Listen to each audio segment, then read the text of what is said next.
What's your road, everyone? Welcome back to another episode of Pro Football Ireland. Funny enough, we don't have Michael doing the hosting today, as it is the big one for two of this side of the podcast. Myself, Mark Hogan, and Jason Hayes. And it's the Cardinals episode. Everyone that listens to us knows that this is the one day a year that we live for. And I suppose if I was to have a dinner party, Jason, of course, you're always going to be at my table. If I had one other seat free, I would often probably give it 9 times out of 10. I have to give one time to my girlfriend, to this other man, Darren Urban from azcardinals.com. Darren, how's it going? I appreciate that's quite a gesture. And I hope your girlfriend can understand that there's always other things in life besides love, obviously. So, right? You know, she's American, and her Christmas holidays each year has to coincide with a Cardinals game. That's the only way I'll ever go over to see her family. This year, it's looking like we're going to go to the Pittsburgh game, because I heard on the latest Cardinals Underground, you guys were kind of complaining, saying, well, Chicago, Philadelphia, Pittsburgh, they were the 3 games. I had to have one of those fall in December because I knew that they were like the easiest to get to and to travel over to. So, yeah, one man's misfortune is another man's pleasure, whatever that one is. Darren, yeah, look, it's been a weird off-season for the Cardinals. This could have been a completely different podcast, really, except for there's been a lot of change. So we don't really have to look too much at the past. We're going to be looking a lot at the future. To kind of start us off, there's been a lot of change, but I suppose it all has to start with the Jonathan Gannon era is here. Have you noticed much behind the scenes, or is it too early in the year to even know what this Jonathan Gannon era is, or is there a noticeable difference between walking in the facility? Is there a different vibe to it? Is it a gentler environment? Is it more rushed? Is it more panic? What's it like now with him? I would say I like the vibe in the building. I think there needed to be a reset, and the fact that Michael Bidwell went ahead and changed out general managers as well as coaches, I think was something that was necessary here. I like Jonathan Gannon's energy. I kind of like how he approaches things. I got a chance to do a long sit-down interview with him last week, and I will be having in about 2 weeks, I'll have like a long-form article about who he is and kind of hopefully give some people a flavor of what kind of coach is now leading this team. So I'm looking forward to writing that. I think it's too early to know what kind of impact that means on the field. I think at this point, we don't know how some of these things are going to kind of filter out. We don't know if DeAndre Hopkins is going to be on this team. We don't know how soon Kyler Murray is going to be on the field again. And there's going to be some growing pains with this. I mean, it would be disingenuous to sit here and say that this roster is in fantastic shape right now, because it's probably not. We're in the early stages of Monti Ossenfort trying to get it to where it needs to be. So I would say short term, I like the vibe. I like what the coaches bring. It's a relatively young coaching staff. Obviously, Jonathan Gannon is only 40 years old. And I think that's going to go a long way in terms of bringing, again, energy and enthusiasm to where it needs to be. But as we all know, how it plays out on the field is usually going to be the biggest tell. And you don't necessarily have to win games in year one with a new coach to know that you're going in the right direction. So we'll have to see how that plays out. But, again, what does that mean long term? Does that mean he will definitely be successful? It is definitely too early to figure that out yet. So you've been covering the team yourself, Darren, since the year 2000 now. Jonathan Gannon is the 7th coach you've covered. You had Dave McGuinness, Dennis Green, Ken Wisenhunt, Bruce Arians, Steve Wilkes, Cliff Kingsbury, and now, of course, Jonathan Gannon. As you say, it's early days, but is there any similarities between any of those past coaches that you see in Gannon, be it in terms of philosophy or simply how he conducts himself with the media? You actually missed one, because my first year, Vince Tobin was the coach when the year started. Okay. He got fired midway through for Dave McGuinness. So I guess this would be 8. I don't know if I would necessarily say there's a similarity. I'm trying to think of, I don't know enough about him football-wise to be able to make that comparison. Personality-wise, there's a little bit of Bruce Arians there, just because there would be many times when Bruce would definitely be entertaining. I think Jonathan Gannon's more entertaining from the from the vibe kind of statement. Bruce Arians was entertaining a large part because you never knew what he was going to say, and I don't think anybody. Jonathan Gannon is going to be smart with what he says. I don't think he's ever going to give much up in terms of in press conferences and that kind of stuff. But he is engaging. He does know everybody in the building. He does make you feel like you are important, whether you're one of the equipment guys or the quarterback or even somebody in finance. And I think that's always important. I think it's important for him to have the whole building going in the right direction. And so it's important for him to know all those things. So I do think it's relatively unique. Maybe there might be a little bit of McGinnis when it comes to personality there. But again, McGinnis had a lot of homespun kind of anecdotes and things like that where, not that Jonathan Gannon doesn't, but it's more of how he says things rather than exactly what he says right now. Because I do think he's going to be smart and play it close to the vest, and he's not going to say a whole lot about what his football team is doing because he doesn't want the Eagles and the Cowboys and the 49ers to know what that is. So as a first-time head coach, Cliff Kingsbury had Vance Joseph to rely on in terms of experience and maybe perhaps to guide the transition into head coach. They've gone a different way this time. Jonathan Gannon, as you said, has assembled quite a youthful staff. He's just 40 himself. Drew Petzing, 36. Defensive coordinator Nick Rallis is 29. Drew Terrell, passing game coordinator, just 31. You mentioned that can perhaps bring more energy to the coaching staff. What are some drawbacks you might see from lacking that experience?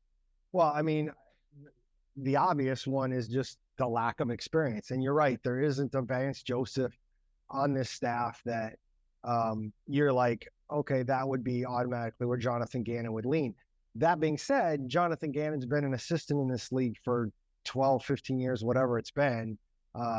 Petzing's been an assistant for a number of years. Rallis a little bit less, obviously, because he's only 29. There was only so much time he could have been in the NFL. But I think there's a feeling like, hey, we know this league pretty well because we've been doing it for a while. And, again, talking Jonathan Gannon, he had a chance once upon a time to, after his very first year in the NFL, to go and be somebody probably higher up the food chain in a college situation. And after that, he had a chance to probably move up the food chain faster than he was going to in the front office when he was a scout. And in both cases, in the college situation, he absolutely wanted to be in the NFL. And when he was a scout, he pretty much knew that he wanted to be a coach. So I think you have a guy that's very driven and to understand where he is. He's wanted to be a head coach from jump. And I think he's a guy that ultimately feels like he has figured out a lot of the experience that is going to be needed on this level. Now, does that mean there's going to be no mistakes? I think, of course, there's going to be mistakes. But there's a give and take with some of this stuff. And you mentioned it, while there might be a drawback of not having as much experience, the reality is the experience didn't necessarily get this team any further along last year or at the end of 2021. So, for me, it's going to come down to, he's got to know what he's doing, but it's going to come down to who the players are and who he's got running out there on a weekly basis, and are they good enough? And he just made a Super Bowl as a defensive coordinator because he had a ton of talent on that Eagles defense. Does that mean he's a great coach? I don't know if he would say great, but it wouldn't have made him a worse coach if he had lesser players. It's just, you have lesser players. So I think a lot of this is kind of intertwined, and we're going to have to see how exactly it plays out. It's an interesting one with him because I suppose he didn't even mention there, but how driven he was, that he was offered more money apparently by the Eagles, and he said, no, I'm so desperate to be a head coach, I definitely want to move into that role straight away. But there was a lot of mixed feelings from the media when he was appointed head coach of the Cardinals. Some of it I feel like was misplaced. It was that, they have the worst roster, so that's a bad appointment. That made no sense to me. Others then said, well, he had bad spells with the Eagles, which is absolutely true. He did have that episode this offseason where he kind of misremembered how maybe things had played out with the Philadelphia media, that he was saying that they were or telling him that he had to go, and the Eagles beat writer said, no, this didn't ever happen. But he, I think, has, you could say, fairly gotten off to a shaky start in terms of the national media. I don't know so much in Arizona. We obviously base it further away. It looks like he's off to a rockier start. I know the pew pew pew comments kind of went around America and this side of the world. But do you think, having been through the experimental Cliff Kingsbury era, do you think he is going to be afforded a longer or a shorter leash? Because I suppose Michael Bidwell knows now what he just went through, that the fans really got on top of him as an owner and as the organization. I mean, you couldn't go through an Instagram post without seeing fire Cliff Kingsbury. Do you think Michael Bidwell is going to be more or less patient than he was with Cliff Kingsbury with Jonathan Gannon now? Because at least Cliff Kingsbury had a stronger roster going into it all. I don't. I mean, do I think Jonathan Gannon could be a one and done? Absolutely not. I mean, I think you're going to see Jonathan Gannon for 3 years, and we're going to find out where this team is in 3 years. You know, I get where the Philly media maybe was a little irritated with how that all ended. They were mad that he didn't talk in the after the Super Bowl. I get that as a media member, as a former outside working for the team media member, that would bother me. And yeah, okay, in a semi-private interview session, which obviously he knew could be public, he kind of talked about different things. Oh, they wanted me fired. Look, one, he probably shouldn't paint it at all with a broad brush, but there were radio personalities in Philadelphia that were calling for him to be fired. That's media. Now, if the beat writers want to be upset that they personally weren't bringing it up in a press conference, maybe not. But I also find it a little disingenuous that this thought process that there wasn't a groundswell, whether it's fans or radio people or whatever, columnists saying maybe there should be a change there. I don't know if I necessarily go all the way in that direction either. So, look, I think he's going to handle the things the way he's handled. I don't think he's been terrible in terms of how the public perception has been of him right now. I think, honestly, I think a lot of it is it's not really going to bother him one way or the other. I don't think he's going to pay that close of attention. And he basically told me that the other day. He was like, look, I got a little too deep in that in Philadelphia my first year. And it's a no-win proposition when you move up the food chain, because you're either going to be obsessing about people that think you stink, or you're going to be believing people that say you're great, and you shouldn't be listening to those people either. And, you know, all you got to do is see it in this town. Not that you guys are following the NBA, but like the Phoenix Suns just fired their head coach, Monty Williams, who 2 years ago was coach of the year, and people were saying how great he was. And by the end of the playoffs, everybody's like, they got to get rid of him. And they did get rid of him. And it's like, it's just not worth it. So I think Jonathan Gannon is going to lean on being the head coach and focusing on where this team needs to go. And the rest of it, if people want to take shots at him, I mean, again, he's from Ohio. He just worked 2 years in Philadelphia. I mean, honestly, to be brutally honest, guys, I mean, this isn't Philadelphia. This isn't New York. This isn't Cleveland. I mean, it's a relatively tame media market. I don't think that's going to be one of his biggest issues. He's going to have a much bigger issue, again, making sure he's got all the right players in the right places than maybe what people are saying locally or nationally, for that matter.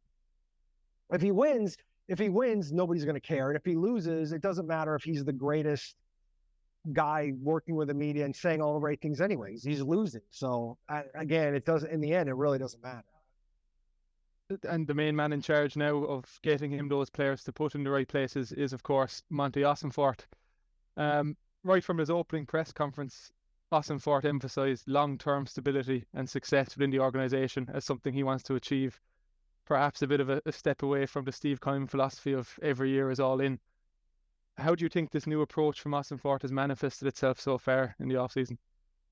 Well, I mean, you kind of clearly seen, and whether this is going to be a long-term deal or if this is clearing out the decks as you try and reassemble the roster. But obviously they didn't go after any high-profile free agents this year. They went after a bunch of smaller pieces to try and rehab some things, to try and fill a lot of holes. I mean, they're going to be right back in the pool next year because they're going to have so many guys that are going to be on expiring contracts, and they're going to have to be doing it all over again. That's why the draft becomes so important. But as everybody has talked about, I think he did a great job on draft night in terms of flipping guys, flipping picks, getting players that he wanted, and yet still building up for next year. I think they're in a much better place in that regard. And I like how Monti kind of handles details. Now, again, here's a guy that I think he's going to talk to the media. I don't know if he's ever going to say anything of major substance most of the time because he's just not that guy. And it's not because he can't, it's because he won't, because he doesn't want other teams knowing exactly what's what. But I think we'll kind of see it play out as we go. And again, his biggest things are going to be, what do you do with DeAndre Hopkins? How do you handle the Buda Baker situation? When does your franchise quarterback get back on the field?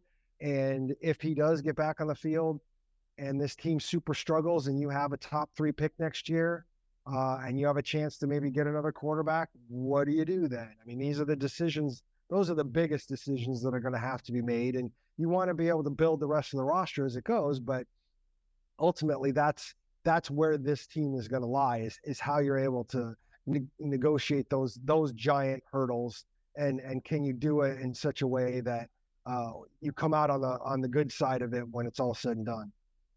So he still has approximately 16 million to work with, and I think it's sixth most cap space in the league. We shouldn't expect him to use that. So do you think, or will they still be active before the start of the season? I would guess no. I wouldn't. I mean, could they sign a veteran center still? Yes. Could they do a couple things? Yes. I don't anticipate them doing anything with DeAndre Hopkins' contract. There's an outside chance you could do something with Buda Baker's contract, but if you did, the likelihood would be you'd probably structure it in such a way that you'd actually lower Buda's cap hit than raise it, so you'd actually gain more. Do I think they're going to spend all that money? No. I mean, I don't think. And if you look at the teams with a lot of cap space over the last 2-3 years, a lot of them have carried it for a year or even 2 as they try and build back towards where they want to get to. I mean, the idea, 16 million seems like a lot, but that could get eaten up real quick. And I think right now they want to kind of find where they are with some of the veterans on this roster that are leftovers that could still be pieces going forward. What do you want to do with them? And obviously you might have a rookie or 2 who you might want to extend at some point. And there's next year's free agency too, and you don't know who they might be looking at then. So that's my very long-winded answer of saying I don't expect them to like dig deep into that salary cap room right now. I think in a lot of ways you're looking at the vast majority of these guys are going to be your roster for this year. And is that, I mean, you didn't completely nip it in the bud a second ago when you kind of talked about what could potentially happen. Look, as Cardinals fans would hope that they're picking outside the top 3 next year, but, a lot of people will point to that. It's a strong possibility. And obviously with Caleb Williams coming into the draft and what it could mean that maybe Monti Ossenfort does want to look for picks, or there is a potential that Monti Ossenfort, this isn't his quarterback in Kyler Murray. Would you say that the two combined, the cap savings and the potential to get their guy, means that we can't close the book until next April on Kyler Murray's future as a Cardinal? I still think at this point, all signs point to Kyler Murray as the long-term guy at quarterback. I think he's in a better place right now, mentally in a lot of ways. And I think he's looking forward to working with his new staff. But I don't really close the book on much of anything. The thing about next year is there is some wiggle room to move on from Kyler if they really wanted to. Again, if you're asking me, I don't think that that's going to happen. I think Kyler Murray is going to be here for a few years. But I just don't want to rule anything out. I mean, one of the issues, and I've had a lot of people ask me, okay, what do you think? You guys were talking about how does JG going to attack some of this football stuff and what Monty might do. The position that I'm in right now is you don't know. Jonathan Gannon's never been a head coach, and Monti Ossenfort has never been a GM. So until we go through like a year of this, I have nothing to base my predictions on. I can only kind of get a feel for it, but you don't know. And until we get to that point, you don't know exactly what he's thinking or how it could go. So I'm hesitant to say anything. We did it on the podcast a couple of weeks ago. I'm like, okay, Paul and Danny, like, bet your paycheck on the starting 22. How many of those guys, if you could pick that player and that certain position, how many are you comfortable saying that this is where they're going to be? And it's a very small number. Why is that? Because we don't know how Jonathan Gannon or this coaching staff is even going to look at these things. I mean, even a guy like Marco Wilson, who you would think, given who they have a cornerback and where he is and everything, you'd think he'd be a lock starter at cornerback. But is he? Like, are they going to like him that well? I mean, you really, really don't know. And so it's so hard to really make a lot of predictions because you don't know exactly how these guys are going to interpret everything.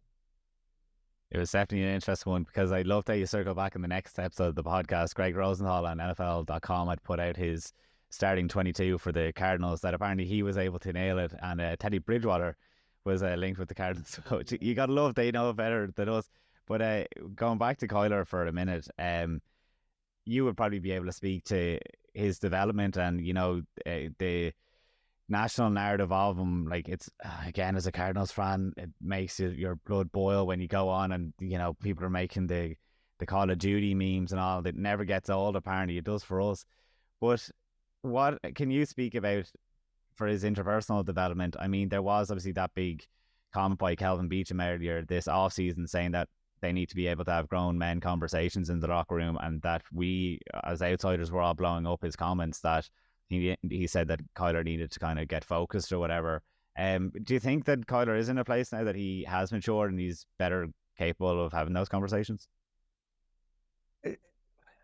I'm not close enough to the situation to know that. I mean, you got to be in the locker room and everything. Look, Kyler is who Kyler is. And putting aside the video game crap, because every player in every sport at that age, a lot of them do that. Why it would be worse for him and not worse for, Hollywood Brown or Devin Booker of the Phoenix Suns, who does the same thing. I mean, it reminds me of what we were just talking about with the coaches. When you play well, you can do whatever you want. And when you don't play well, it's distracting you or whatever it is. And I think Kyler's personality is such that it's always going to be a little bit more work for him to kind of connect with a lot of people because that's just his personality. He's more of a loner. My son is the same way. I mean, my son is a great kid, but he just prefers to be a loner a lot of the time, and that's just how he is. He doesn't happen to be an NFL quarterback. Do I think Kyler can do all these things? Yes. And, I don't want to get into a whole bunch of names, but look, I've been around a lot of really good players, and I would say there's a couple of them that pop into my mind right now that I'm going to remain nameless on, but names you would know that people regard as great leaders and really good. And I would argue tremendously how terrible they were when they got into the league and when they first started playing, and they grew into it. And I think part of it for Kyler is he's had to grow into a lot of stuff. And I do think that where the situation was, I do think the relationship with Cliff Kingsbury soured enough at the end that didn't help either. And the team struggling and all those things. So I think this is a reset for everybody. I think it's a reset, including for Kyler Murray. And obviously he's got to get past the physical injury too. But I do think you're going to see a new start from him. And I think there's going to be a lot of growth there. And can I say that 100% sure? No, but that's what I believe is going to happen. I'm actually going to jump in with a quick one there because it doesn't fall anywhere else in the podcast, but it kind of actually brought up when you're talking about former leaders. And the video games, the Patrick Peterson celebration when he did the video game thing to kind of rile up Kyler, it actually riled up the fan base more than anything else. I just want to kind of circle back and ask, what do you think it's done to his legacy as a Cardinal? Once upon a time, you'd have thought he was a surefire bet for the Ring of Honor, and now I don't think it's the case anymore. You talking about Patrick? Patrick Peterson, yeah. Yeah. I think somewhere down the road you can get that figured out. Patrick was clearly disappointed that this team didn't keep him. And I don't know if it was handled excellently on this end. I mean, he's talked about that. I don't know exactly. I don't know if I necessarily buy every little piece that Patrick has put out there, but I don't think it was handled wonderfully on this end in terms of when he was near the end. But I think in the end, I think he loved living in Arizona. I think he loved his house. I think his family loved being here. And I think he wanted to be here because he didn't want to leave. And when it turned out he wasn't going to stay, I think he was pretty salty about it. And I can completely understand that. A lot of these guys want to say they know it's a business until it happens to them. And then all of a sudden, it feels a lot more personal. And I understand why it would feel personal. That's why it always cracks me up when they're like, well, I know it's a business. Well, you know it's a business now. You're probably not going to know.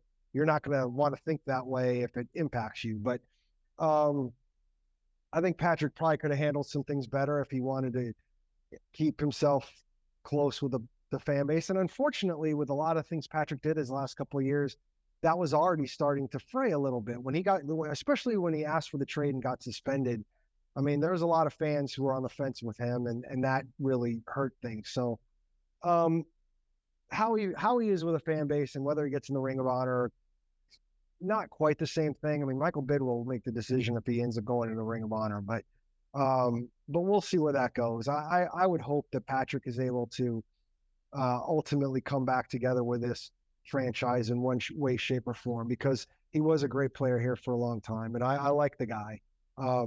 But he also has said some things that obviously have bothered others, and that's something that now has to be dealt with. We've had a couple of negative character-related questions there in a row, but moving to the positive characters, because the new regime has kind of emphasized bringing in some good guys and good characters into the locker room. Paris Johnson Jr., the first-round draft pick, seems to be one of them. He's gone over well with the media, fans, and I'm sure in that locker room as well. DJ Humphries may have a bit of a competition for making the group of guys laugh in there. But how important do you think personalities are when you're trying to build a new winning culture? I think you have to have the right personalities. I mean, you can have a really cool personality and it still might not feed exactly into the culture that you want, or necessarily provide for a leader that you need. I do think that this draft class has been very noticeable, and this is something they've done in the past, not always, but talking to this draft class, these are a lot of smart dudes. Like I can't think of one draft pick where it was like, okay. I mean, these are all smart dudes that you could see being leaders at some point if they play well enough. Again, the thing about leadership and building a culture is the guys that set the tone, they got to be able to play. Like, it doesn't help you to bring in a person that could be a leader in the office, or, a spokesperson or anything if he can't play, because that's still the biggest bellwether in terms of whether a guy is going to get listened to. Because if you can't play well, the message usually falls on deaf ears. So if these guys can play, it'll help. But I love the attitude that Paris came in with. I love talking to Michael Wilson, the wide receiver, B.J. Ojulari. I mean, we can go down the list of the draft picks. I think they're bringing in guys who you want to have in your locker room, but they got to be able to play. Or Kaiser White, he seems like a good guy in the locker room, but he's got to perform. All these things. Budda Baker is a great leader, and we all know that. But one of the reasons he's turned into such a great leader is he's such a great player. And you need both. Just because you're a great player doesn't make you a great leader. But just because you're a great leader or just because you are a leader doesn't mean you're necessarily going to be a great leader because of how you might play. Buda Baker and DeAndre Hopkins seem to be obviously the names that are most associated with potentially leaving this offseason still. As a big Cardinals underground fan, and everyone can check out Darren's podcast with the team, I did notice that Buda remains in the intro, but DeAndre Hopkins, when you changed this year to take out JJ Watt, it wasn't DeAndre Hopkins that made his way in, it was Marquise Brown. Is that a reflective on your own opinion that maybe one or other will stay or go? Well, I mean, I'm going to say that that's pretty clever of you, since I don't know if I've even noticed the change in the intro. That's a question for Jim Alejandro. I mean, he obviously made the change. I mean, I think I've made my thoughts pretty clear, whether it's talking on the podcast or in the mailbag. Like, there's no doubt in my mind that Buda Baker is on this roster this year. I still have a question of whether DeAndre Hopkins is. I'm 50-50 on that right now. He talked again today on another podcast and talked around the whole being traded thing. And I think ultimately,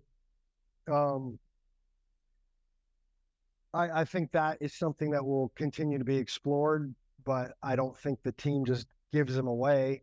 They're going to be smart about it, and which is smart with DeAndre not going so far as saying, I got to get out of here, knowing he could be back. So where the DeAndre Hopkins thing goes, I don't know. I mean, we could be going all the way into training camp and something could happen, but I don't know. I don't know. Maybe at some point it is settled, and with him on the roster and Jonathan Gannon comes out and says, this guy or Monty, this guy's going to be here this year. You can all stop asking questions. He's on the roster. He's going to play for us in 2023, and we'll see what goes there. We'll finish up on this, Darren, and thanks very much for your time again.